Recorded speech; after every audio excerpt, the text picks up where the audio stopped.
À compter d'aujourd'hui, il y a encore un flou sur la liste des produits. Quels sont les impacts possibles pour l'industrie agroalimentaire? On va en parler avec Sylvain Charlebois. On va également lui parler de la fin de la période du gel des prix en épicerie. On aura plus de détails là-dessus dans quelques minutes. Parlons du dossier du bureau d'enquête qui concerne Airbnb. Ce matin, c'est dans le journal. Des élus, des artistes, des gens d'affaires ont payé des milliers de dollars pour avoir enfreint la loi qui encadre cette loi sur l'hébergement touristique, notamment avec Airbnb. Dans les 5 dernières années, 3100 personnes ou entreprises ont dû payer des amendes. 16,6 millions de dollars le total. Dominique Cambron-Goulet du Journal de Montréal, du bureau d'enquête, est avec nous. Bonjour, Dominique. Bonjour. Alors, c'est vraiment une compilation fastidieuse que vous avez réalisée avec vos collègues. Il y a des personnalités publiques quand même, du monde politique aussi, qui ont dû payer des constats d'infraction, des amendes. Il y en a certains qui sont très connus.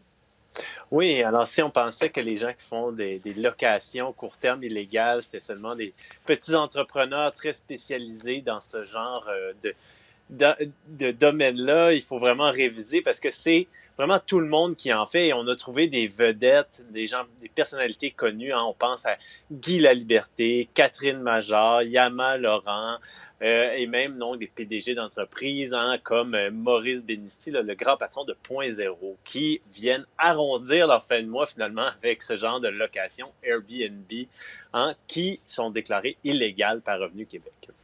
Et c'est quoi les motifs des infractions? Est-ce que c'est le fameux numéro là, de certification qu'on n'a pas ou qui n'est pas nécessairement le bon?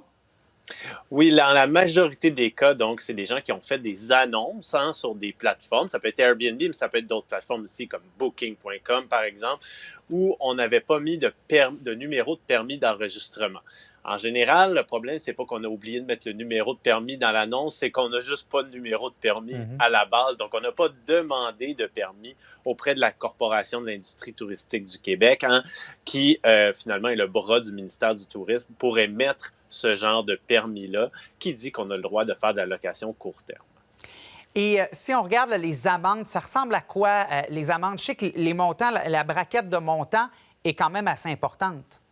Oui, c'est ça. Donc, ça peut varier vraiment beaucoup, d'un peu plus de 1 000 jusqu'à à peu près 25 000 au plus gros, mais très peu de gens ont payé des grosses amendes. En moyenne, c'est 4 000 Puis, donc, si on va vers les personnes physiques, c'est autour de 3 700 en général, tandis que les entreprises, mais là, c'est le double, 7 500 pour la plupart que les entreprises vont payer quand ils commettent une infraction à la loi sur l'hébergement touristique.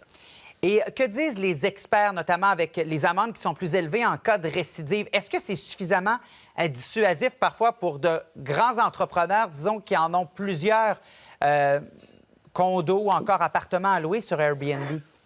Bien, une experte à qui on a parlé trouve que c'est pas assez dissuasif parce que c'est seulement une amende en argent. Donc, si je vous donne l'exemple, par exemple, de Guy Laliberté, on sait que Guy Laliberté a une fortune assez considérable, mais si on prend le logement que son entreprise louait, c'est loué à 800-900 $ par nuit, et là, on vous donne une amende de 7 500 $.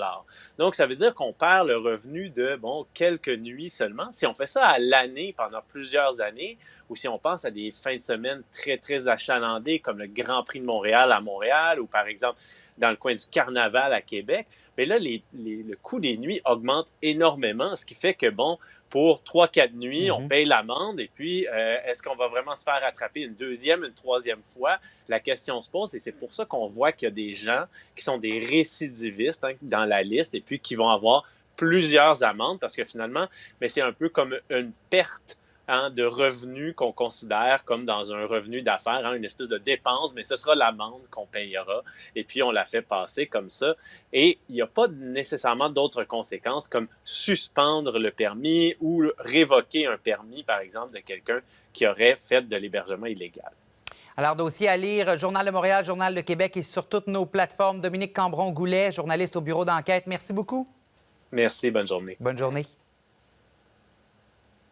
On parle de ces tarifs douaniers. Ainsi, le Canada imposait des tarifs douaniers de 100 sur les voitures électriques Tesla. C'est ce que propose la candidate à la course à la direction du Parti libéral du Canada et ex-vice-première ministre Chrystia Freeland dans une vidéo publiée sur son compte X.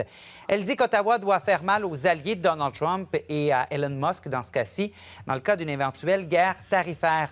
L'ancienne ministre des Finances dit qu'elle dévoilerait les produits américains qui seront frappés par les contre-tarifs. Mme Freeland dit qu'elle taxerait également l'alcool américain.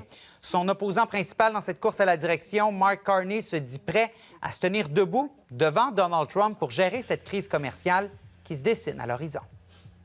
And there should be no doubt for anyone in the United States that we will impose retaliatory dollar-for-dollar tariffs if these measures are put in place. We will target those tariffs where they have maximum impact in the United States and minimum impact in Canada.